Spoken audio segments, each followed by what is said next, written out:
Is waiting for a family count as a goal to be on your purpose, or is it relationship minded? I'm 36. Well, the reality is you should typically have kids when you're ready, when you're stable. Because from my perspective, my parents, it's like hurt their generation growing up in the 50s and the 60s after World War II, part of the baby boomer generation. It's like typically most people, they married right after high school, 18, 19 years old. And my parents went to prom together. They worked at Publix, where shopping is a pleasure. So that's where they met. And so I wouldn't be here if it wasn't for Publix. So I love Publix. I'm ride or die. That's the best place to shop. It's shopping definitely is a pleasure. And so my parents met there, and a lot of my friends from my neighborhood all worked there. One of them made a career out of it, and I was weird like 25, 30 years later when dude's still working there, manager. And I lost touch since then, but my like I said, my dad and my mom, they met there. He asked her to prom. They went to prom. They started going steady. Then they got married and got pregnant when they were like 20, and had me when they were 21. And they didn't know anything. They were still really just kids themselves. But that's what people did back then. It's like you had kids young and you figured it out. But also when you have kids that young and you have two adults that really have no life experience, they don't know anything.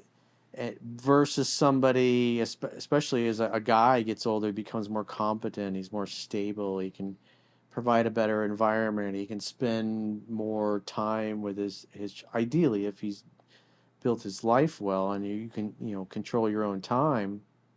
Then you can be a dad that can actually be there for your child, versus when you're young and you're struggling and you're trying to make it and you're staying late at the office. And because I've seen this a lot with a lot of my friends, is like they had kids young and they're trying to make it in their careers, and they're not around a lot they're not going to the soccer games or the baseball games or the football games or t-ball practice or whatever. Maybe occasionally a game here and there, and then the wife cheats or the wife leaves him because he's never present, because every time she says you need to spend time with the kids, he's like, I can't next month. And he never makes time to spend with the family, but obviously makes time for the divorce attorney. And so I saw a lot of friends go through that, and then you look at how their kids turn out, and that has an effect on them. The fact that they were young, they were inexperienced, it has an effect on the parents. Versus in other cases where friends of mine grew up in good families, good strong families, and the guys knew what they wanted, and they did well because their parents were solid. They had a good relationship, and they taught their kids right. It's like my parents, there was a lot of shit they didn't know, and obviously had an effect. And so the nice thing with men is that for the most part, I mean, as long as you're decently healthy, men can have kids up until almost the time they die. I mean, you look at what's his name, Al Pacino, just had a child with his 29-year-old girlfriend, and he's like 80 or 82 or something like that, and he's like barely walking around. You can tell he's gingerly. He's doing something. Yeah, he's getting after it. He's still having kids at shit in his 80s. So I mean, you look at somebody who was very famous, like when I was growing up, well, who was great in his movies, playing a good masculine role. And like if you ever saw the movie Charade with Audrey Hepburn and Cary Grant, he didn't get married or he didn't have children until he was like in his, I think in his 60s. And the woman he had the daughter with was like, I think 29 at the time or something like that. And he's still incredibly handsome, very famous. By that point, he was a successful business guy. Wasn't really making movies anymore and stuff. And he spent the last 20 years of his life raising his daughter. And I remember seeing the documentary on it. It's like he was at a place in his life where he'd done everything. And now, because he was successful and he'd had all this life experience, now he wanted to be a dad. And so even though he died when she was like 21, she got the older father with a lot more life experience, and plus he passed on a business empire to her. And she ended up getting married and living happily ever after with the same dude. So, or you look at somebody like we talked about him before, Charlie Chaplin. Mm-hmm. He was like the original guy that made movies possible. I mean, he met his wife. They got married when I think she was only like 18 years old. She was from the Netherlands, I think it was. And he was in his, I think he was like 56, something like that. And he lived till his, they were like together 30 years. And they had, I think, 8 kids together, if I'm not mistaken. And, um, and she only lived like 65, 66. I think she died of pancreatic cancer. It's like, so she only died like 15 years after her husband did. She's like, oh, you got to marry somebody your own age. It's like, you look at like McNamara, who was the Secretary of Defense during World War II.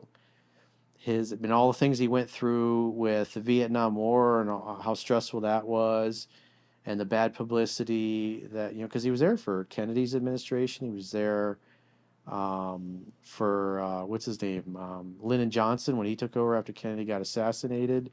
And so he was Secretary of Defense for the majority, a big part of that war then, when it was going really badly.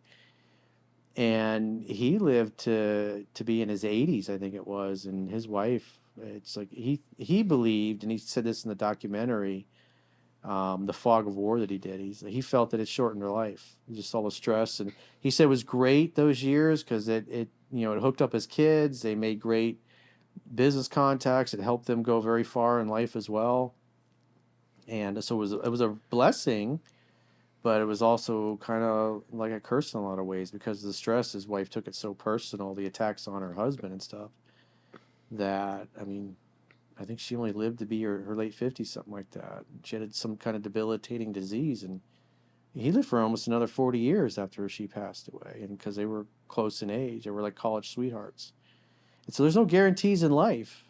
Everybody's life path is different. And, like, I know when I was younger, I certainly didn't feel I was up to the task of being a dad and being a husband and all that stuff. It was like there was always something that was, when my life would get going really good, really stable for a few years, it'd be like always something kind of calling over the hill and I'd end up changing careers or moving to a different city or completely uprooting my life and doing something totally different. And so that was my life path. But if I had kids now or in the next few years or whatever, I'd be a way better dad than I could ever. Just like having kids in my 20s when I was married, it was like I would have been a shitty father. My kids have been totally fucked up.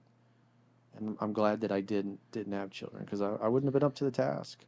Because that's a long commitment. You're going to do it right. And so as a man, ideally you should be ready, but a lot of times different old generations is like they didn't have that choice.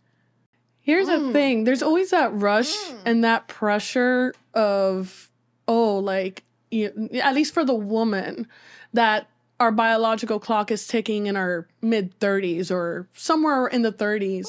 It's better for women to marry an older, more experienced guy, because guys really don't start to peak and do well in their career and make good money until they get in their mid to late 30s anyways, especially they hit their 40s. And what's interesting statistically, that's when their testosterone also starts to go down. When you look at your peak spending years, it's typically where people are making the most money. That happens in their 50s. And so it's very common especially in Latin America, a lot of times you got the younger women marrying the older guy, or the Middle East for that example, just because of the competency and the experience that comes with age, versus marrying some young guy idealistically doesn't have a pot to piss in, and he's got like I said, I've seen both. I've seen my friends go through that didn't have any life experience, or maybe they didn't come from the greatest families, but they did well. And it's like the time at the office or building their law firms or whatever, or their businesses, it led to 2 or 3 divorces. And you get hurt feelings, you get the kids siding with mom sometimes, and it's like, it's not a clean deal. And, talking to them now, it's like, the kids are adults. They're doing well. They're on their own and everything like that. But now with their life experience and what they've been through, they could be much better dads, or better grandfathers in this case, because some of them You know, I got several of my friends, their daughters are engaged and engaged to be married, or some of them are getting married or are married. I mean, um, my old girlfriend from the book, the one that had the daughter, who was like 5.5 when I started dating her mom, she's like 28 and 29, I think now. She's got 2 kids already, and she has been married for several years. And so it's like, time goes by fast. Honestly, my point and how I see it is that you shouldn't have to fall under that pressure. Like me personally, if I were to have kids, I would want to get married first, but I'd rather be with someone that I know will be with me for the rest of my life, than to be with someone out of the rush of having a kid, and then God forbid you deal with divorce, you deal with all this kind of stuff. Like I personally don't want to fall under any pressure whatsoever, and I don't think you should either. 50-50 shot that it's gonna work out or not. Yeah, and that's me. That's one of my odds. That's one of my fears, that I have a child with someone and then I end up divorced. Like again, I'd rather be with someone that I know for sure is going to be a really good husband than to out of rush have a child and then I get divorced. Like I just, if I have a kid, I want the kid to have both their parents together. But my point is, like, you shouldn't, don't rile yourself into the whole rushing or anything. Like, you should just live life, let things happen. Everyone has their own time and their own pace. Like, it's already set in the universe. Yeah, it's already set in the universe, as Jade said.